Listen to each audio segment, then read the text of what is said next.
Yes guys, welcome back to a brand new episode of my F1 2020 Williams Return to Glory. Today we are here for round number 6 of the season for the Spanish Grand Prix, and I'm looking forward to it. And the reason for it is very simple.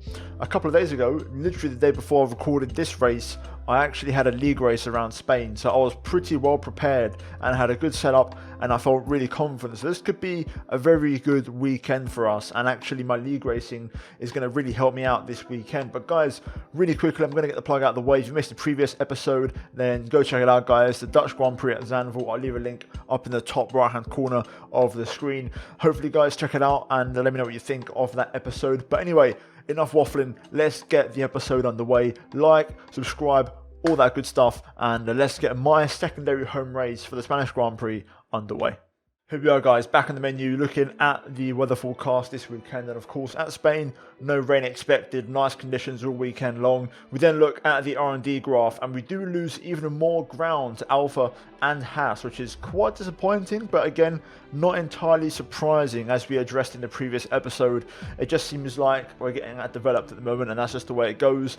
I then took one very blurry screenshot, which I didn't manage to get in time, of the progress currently of the R&D parts, and we've got two more minor upgrades on the way for the aerodynamics and the chassis, so hopefully those will arrive soon. But for now, we're going to move into Friday practice here at Spain, and as I mentioned at the top of the show, I did do a league race around here the day before I recorded this, so I felt pretty fresh, pretty rapid. Obviously there was a slight adaptation from driving equal cars in online to driving this Williams car, but generally speaking there was quite a lot of similarities, and I felt decent, the car felt good, and I felt actually really confident about getting a good result in qualifying. After practice we scored almost 800 R&D points, which is really good for us, and that takes our total up to pretty much 1100 points, and also a very small gain on the driver acclaim after that. And with that we can now move into Q1 here at Barcelona. Overcast conditions, but no rain expected of course, and we're going to see if we can try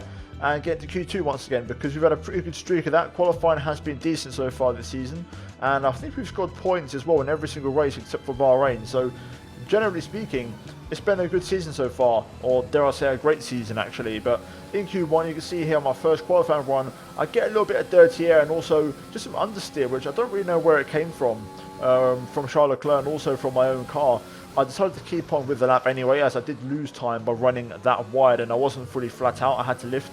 I still pushed on though with the lap because I wanted to see, you know, what kind of a marker we can lay down and a bit of a foundation for this qualifying session. And to my surprise, again, you know, kind of going back to practice and the fact that I did a league race around here before, it was actually a good lap. You know, besides that little error, the lap in itself was really strong.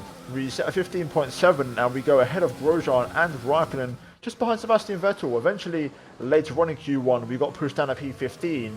But as it stands right now, we are safe by half a second over Romain Grosjean. So I went out for a second lap, and at one point we was 2/10 up, but unfortunately I just kind of lost that time really. At the end of sector 2, start of sector 3, you can see the delta. We've actually lost it all, and in the end we didn't even improve. But luckily for us, we still had plenty of time in our pocket, and we get into Q2 comfortably with that first kind of messy lap really, where we ran wide at the first corner with a 1:15.7. So we're going to take that and we're going to move into Q2. We've got two more fresh sets of soft tyres available to us, and it seems like I can now get away with 2 runs in Q1 rather than having to do 3, which is really good for us. In Q2 though, you can see here we make a bit of an error through the long right, and it was a big mistake because the lap in itself was actually really good, but that error cost us a lot of time, and it pretty much ruined our lap, to be fair, and it's not going to be ideal. We are going to though continue and run up to the line to see if we get a delta to aim for. We set a 15.9, so 2/10 slower than our messy Q1 time, so I know there's more pace in the car, and of course this lap was my best one of qualifying. We're currently last, P15, and we've got it all to do, so let's just send it and let's see what we can do. I did make a small adjustment, a +1 to the front wing on this final run, and it seemed to work quite well.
There we go, across the line, 1:15.3, and that is much more like it and on the pace. We went P13 at the time, and that was my strongest lap of the weekend by quite some margin. And in fairness, I pretty much nailed that. That was a very strong lap, and there wasn't really much more in it. Maybe a 10th if I'm being very critical and kind of, refining those small margins. But generally speaking, it's going to be for qualifying. We eventually got pushed back down to P15. I do think 14th place was possible. I think if Fiat was there for the taking, but still, you know what? I'm going to take that. Q2 once again around Spain, which is not a great track for us. I'm going to take that, and hopefully we can try and use the tyre advantage and try and go for a one-stop in the race. That's going to be the strategy, and fingers crossed it's going to really help us out. But guys, that's it for qualifying. We're now going to move into the race here for the Spanish Grand Prix. The Spanish Grand Prix has been a permanent fixture on the Formula One calendar for over 30 years now, and for good reason. Do you remember Michael Schumacher's absolute dominance here in that rain-soaked Grand Prix in 1996? That day he took his first ever victory for Ferrari, and we've had many more iconic moments since. The Circuit de Barcelona Catalunya, a track that will certainly force the drivers to push themselves. It consists of a very impressive main straight going into turn 1. It's a straight that also offers a DRS zone, so it's likely to be a hot spot for overtakes. Now, Anthony Davidson, I wonder, might we be in for some early pit stops today from the midfield teams, all trying to put some pressure on or disrupting things for the leaders up front? If you're in the middle of the pack, you got your own race to run. I don't think they're going to be thinking about causing trouble up front. However, closer to the head of the pack, don't be surprised to see some split strategies. If you're running second and third, for example, bringing one car in for an undercut while leaving the other one out there longer can put a lot of pressure on the leader and maybe force them into an error. Before we begin, let's take a quick look at the grid lineup for today's race. Good job yesterday from Valtteri Bottas. The Finn starts from pole position, and it's Lewis Hamilton alongside. Considering the rest of the grid, we have Verstappen, Leclerc, Sebastian Vettel and Albon, Perez, Ricciardo, Sainz and Lando Norris, Gasly, Stroll, Esteban Ocon and Kvyat, Martinez, Grosjean, Kevin Magnussen and George Russell, Raikkonen and Antonio Giovinazzi starts from the back of the grid. Now, it's almost time for lights out, so let's go down to the track. As I'm recording this, it's currently Monday morning, and last night I did a league race around this very same track, so I feel pretty confident in terms of maybe getting a result here today. We are going to have the more favourable strategy, which is the one stop. We're going to start on the medium compound tyres and then move on to the hard compound. So a very simple, straightforward, effective strategy. You can see it's 15 seconds quicker than the two-stopper. So I do feel relatively confident we could actually score some points today if all goes according to plan. Fuel-wise, I've overfueled by 1 lap as fuel consumption can be a bit higher around here. We've got no rain expected, and the target is simple, getting those points once again. So let's jump into it, and let's jump into the Spanish Grand Prix. Okay, here we go. The lights start to come on. We're going to get the revs in the sweet spot, and it's lights out, and away we go. That's not a bad start, actually. We got off quite poorly originally, but then the second phase was very, very strong. Down towards turn 1. We're going to use the outside to find a bit of space. And we are going to go around the outside of Ocon here. He's still on the inside though, so I've got to leave some room. Through turn 3, it's going to get a bit tight, but we're going to try and hang it around the outside. Ocon making a nice move there, but again, he's going to be on the inside through 4, which is not ideal for him. We're going to just hang it all the way around here, and now down the inside of Gasly into T5. And we're going to move up into P12, so a very good start on the medium tyres there. All we've got is Stroll, I believe, in P10 on mediums, and then we will be the lead medium tyre car, which is pretty insane to be fair. So at the moment we've got Lando Norris in front of us here as we get a great run through turn 9. I cannot challenge on the brakes. You're damn right I can. Easy does it, down the inside, and we are now P11. What a first lap this has been. Absolutely flying here. Car feels very planted already. I say that. I almost jinxed myself instantly with a spin, but luckily we catch the back end. But this is actually outperforming my expectations, so a very good first lap here, and we're already just off the points. So this is exactly what we needed, and in terms of the strategy, it's going to really help us out. But now let's try and see if we can settle into the race. Yeah. I keep forgetting about that, but the engine wear is starting to become a factor now. I'm going to try and see if I can hold on this race and also the next race in Monaco as well. That's kind of where I want to be, but maybe it's a bit too much to ask. Either way, we'll see how that goes later on, but for now, let's focus on this and try and stay within a second for when DRS gets enabled on the next lap. Ooh, back end is really trying to snap away from me here. Having some big issues with traction, but crucially, we are within a second of the car ahead. Pace is good, personal best. I've got DRS on Stroll, but we're not really close enough. I am actually keeping Norris behind me quite comfortably, so that's a good sign. The pace is genuine, and we're not under pressure from cars behind, which is very surprising actually. I didn't really expect that in many ways. I really thought we'd be on the back foot this high up. Personal best, but again, we unfortunately have dropped out of DRS range now. So that's the way it goes. Just going to have to keep pushing and trying to keep the pace going. Stroll isn't that fast. He's just hanging on to the DRS, which is really important, so he's pulling away from us. Okay, cars in the pits, and we've also managed to drop Lando out of DRS range on this lap. Quite a few cars in the pits actually, and that's a good sign. A lot of two-stoppers. Meanwhile, I'm actually saving quite a bit of ERS, so I'm actually using none of it at the moment. Stroll is now DRS-less, so we're going to try and see if we can close the gap down. I've managed to save a bit of energy, so we're going to try and use that to cut down the gap and try and close it down a bit. So let's see what the pace is like now. Okay, more cars in the pits, including Lando, who will pit behind us. So we're now P4 in this race, which is interesting. Another personal best from me there, as I try to pick up the pace a little bit. Pace is very decent, another personal best. We pretty much burned off our excess fuel. We'll be back on target soon.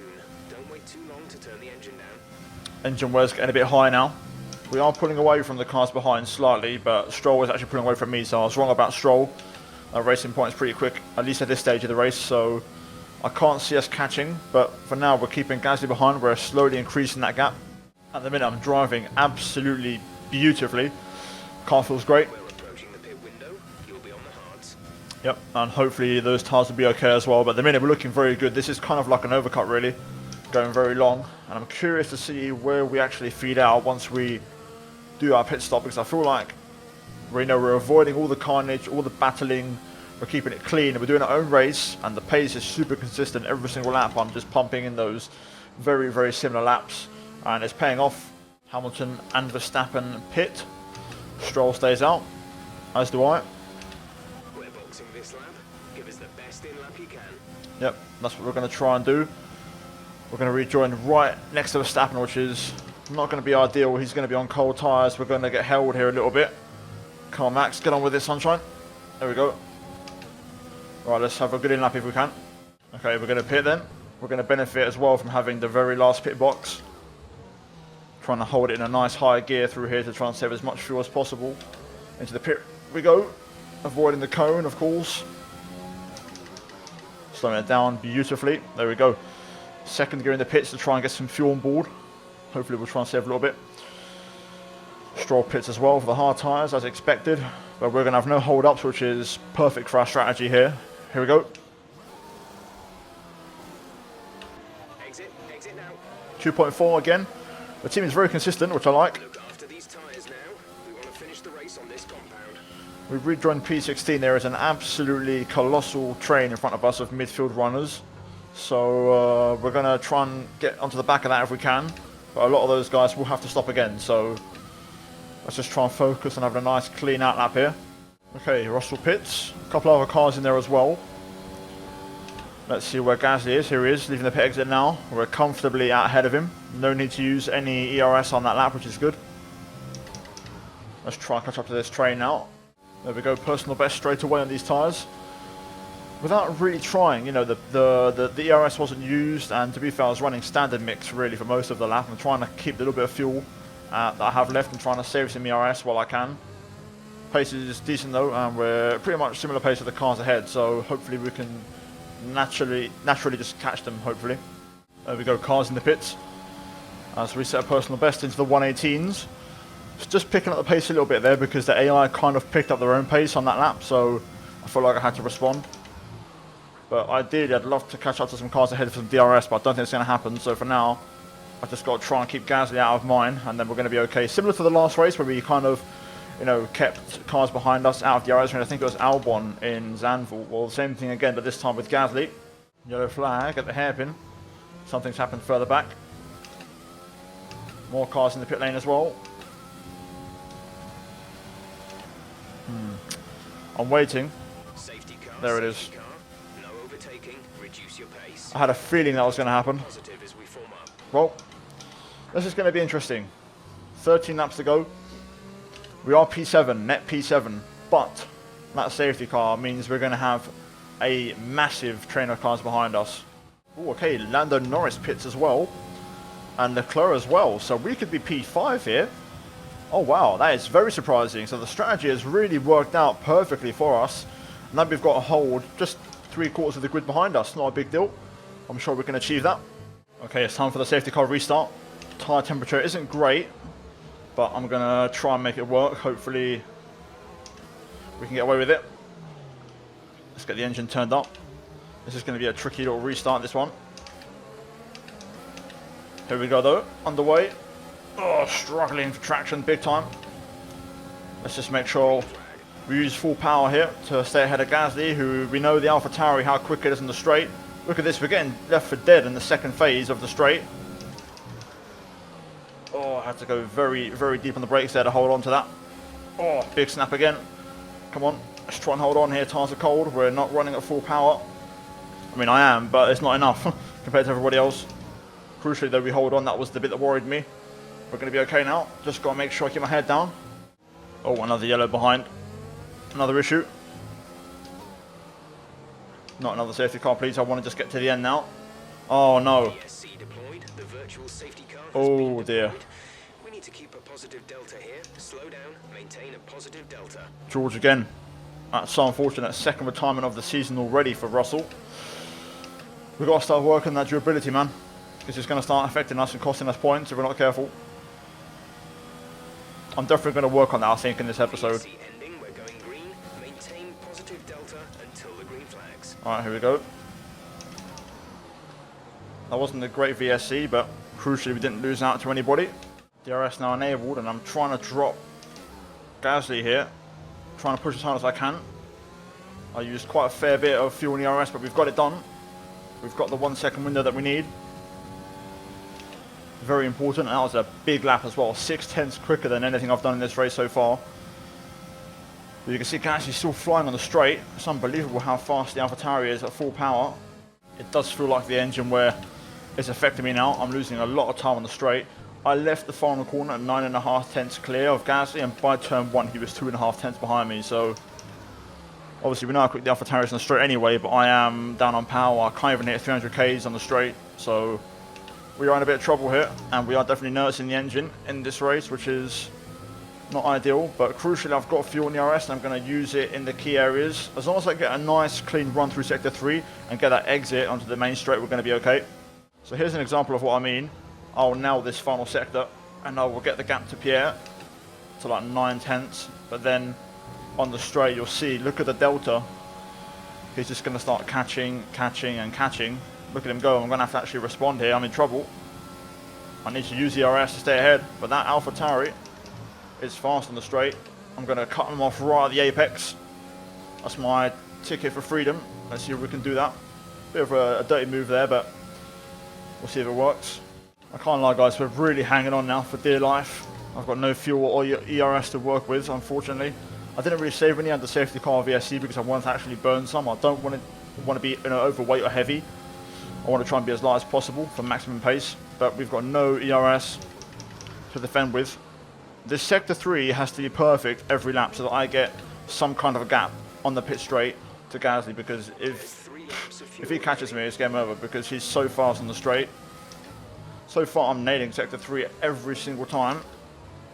I've got a really nice line through here which just seems to really work, and we get just about enough of a gap that I can survive on the straight. But watch the delta as we try to hold on with the ERS that we have, but you'll see suddenly now it just comes crashing down. Gaz is like an absolute machine on the straight, but luckily we just about have enough to stay ahead again, but I don't know if we're going to hold on. It's going to be really close. This could be it. Gasly 6 tenths behind me. I'm going to have to drain pull my ERS now and hope that that's enough. Down to the last 1%. Here comes Gasly, rocket ship on a straight. Into turn 1, we can defend that all day long. And Leclerc has also got past Ocon on medium tyres, so Leclerc could be a threat. But we need to get rid of Gasly first, who's going to come back at us here. You can see to the outside, look at the straight line speed of that car. Can't do nothing about it, but luckily we have just about enough to hold on the inside for now. But this battle is only just beginning. Okay, that was a better exit. We've got a bit more of a gap this time. We've got a huge train of cars behind, by the way. The entire train is behind us. Here comes Gasly. Look at the speed on the straight. He gets alongside to turn 1, but again, I'm going to just keep him behind for now. Hopefully, I've just forced him into a battle with Leclerc because we're really hanging on here by the skin of our teeth. Just got to survive this DRS zone now. Nicely done through there. Use the rest of the ERS, and we should be okay. Lovely stuff. Hamilton wins it. Fair play to Lewis. Let's look at the engine wear real quick. Look at that, 73% control electronics. And look at the minimap, look at the train of cars behind me. It's absolutely crazy, but crucially, I think we're going to hold on here as we make our way through the final chicane. Last bit of engine power up to the line, and it's P5 again. Yes. That's the end of the race. We'll see you in Parc Fermé.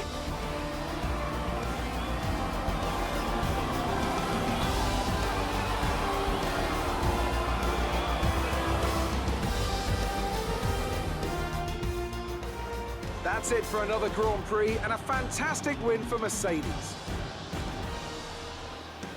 Anthony Davidson, a resounding victory today. What set them apart from the rest? Well, the safety car completely changed the race, didn't it? It's hard to say exactly what would have happened without it, but there's no question that they came out of that situation in a good position. Mercedes are on top form once again after an excellent race weekend. It's great to see them up on that podium once again.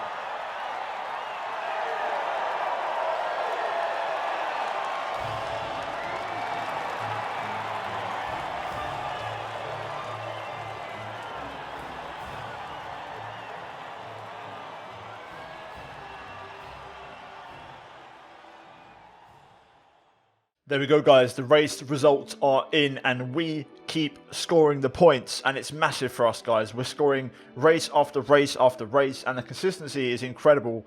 Monaco is next. The sky's the limit. I fancy my chances around there big time. If we can deliver this result around these kind of tracks, then what's stopping us at Monaco to get an even bigger result? Either way, Hamilton wins ahead of Verstappen and Bottas, with Lewis picking up the fastest lap. Lance Stroll finishes P4 here today. We finish in 5th ahead of Gasly, Leclerc, Ocon, Kvyat and Grosjean, scoring a point for Haas as well. Fair play to him.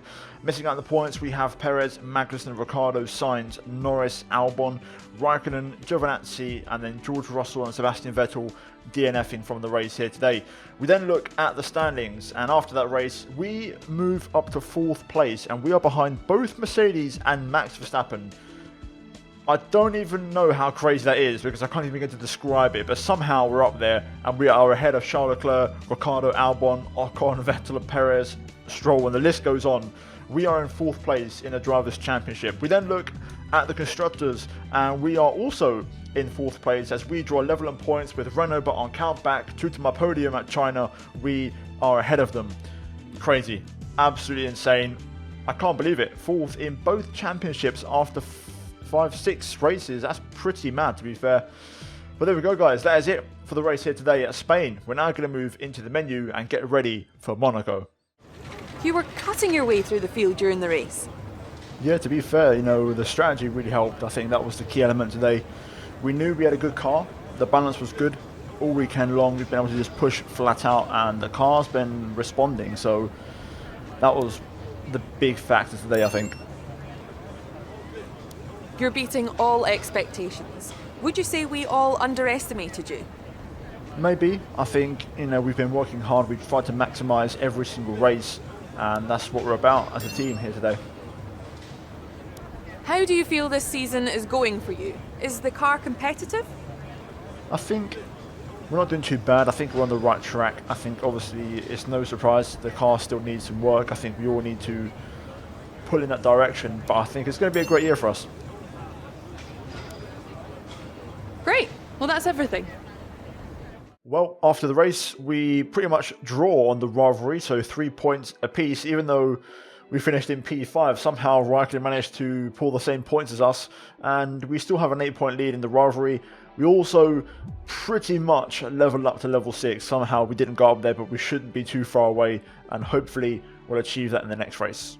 Okay, so we are back on the main menu. You can see on the screen we've got 2, possibly 3 upgrades on the way. So the car will be drastically improved heading into Monaco. But first of all, I wanted to look at the facilities. Now, as you can see, no changes have happened yet. Only the single upgrade so far for the quality control for the durability has taken place. So a bit disappointing on that front that we've not had more in terms of upgrades, but we're going to move into the R&D section now, and what we're going to do, we are going to go ahead and purchase our first durability upgrade. The reason for that is because until we purchase this one right here, it's not going to unlock all the other options around it. So we are going to go ahead and get that one on, and that should arrive for after the Monaco Grand Prix. And then with the rest of the points, we are going to spend those elsewhere. Now, we currently can't quite afford a major upgrade for the engine power, and all we've got is major ones for the aero and the chassis as well. So for now, we're going to just hang on to those points and hopefully spend those very soon. But for now, the main focus is making sure the next 3 upgrades on screen all arrive for the next race. Well, it's great news because all the upgrades have arrived. So first of all, on the chassis, we've got this minor one here, and we're now pretty much neck and neck with Haas. Then on the aerodynamics, we've also got this one for the drag reduction, and we're actually ahead of Alfa Romeo now, so we're no longer at the bottom. And then in terms of the engine, I believe we had the wastegate actuator here, so that one has also arrived courtesy of Mercedes. So we've got 3 upgrades, 1 in each department, and that is massive for us. So as you can see on the right hand side, unfortunately though, we are still bottom of the charts, which is a real shame, but the upgrades are coming in, the car is getting faster and faster. Hopefully we'll throw some more upgrades on soon. We've already got 1,000 points, so there could be some big upgrades on the way in the next episode, guys, once the Monaco Grand Prix has come and gone. Either way, that is going to be it from me here today, guys, for today's episode of the Williams Return to Glory. Tune in next time for Monaco, and thank you for the support in the series, guys. Thank you to all the members of the channel as well for all the support. And guys, on screen right now you have the previous episode along with a random video, so go check those out. But guys, like, subscribe, and I'll see you next time for Monaco. But until then, take care, and it's goodbye from me.